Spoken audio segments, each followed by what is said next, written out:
சமீபத்துல ராயன் படத்துக்கு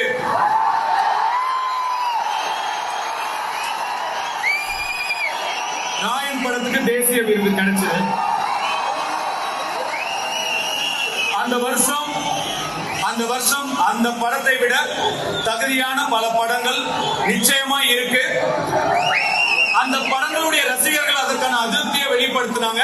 அதை நான் முழுசா மதிக்கிறேன். ஹாய் ஹலோ ஃப்ரெண்ட்ஸ், ஒரு கேள்வி. தனுஷ் தேசிய விருது வாங்கியது சர்ச்சையா? இல்ல ராயன் படத்துக்கு தான் சிறந்த திரைப்படம் தேசிய விருது கிடைத்தது சர்ச்சையா? இதுதான் இப்போ தமிழ்நாடு முழுக்க பேசப்படும் டாபிக். ஆனா இந்த விவாதத்துல ஒரு முக்கியமான விஷயத்த மறந்துடக்கூடாது. தனுஷ் மேடையிலேயே ஒரு விஷயத்த வெளிப்படையா சொன்னாரு. ராயனை விட தகுதியான படங்கள் இருந்தது. அந்த ரசிகர்களோட ஆதங்கத்தை நான் முழுசா மதிக்கிறேன். இந்த ஒரு வரிதான் இப்போ முழு விவாதத்துக்கும் மையம்.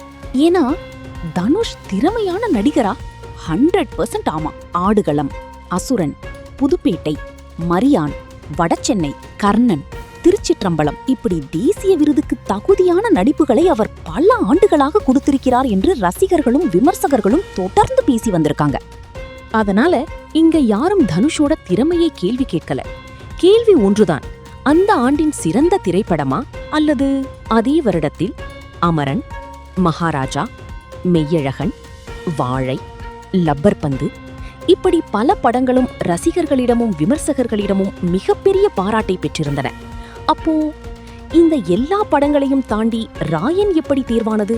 இதுதான் மக்கள் கேட்கும் கேள்வி.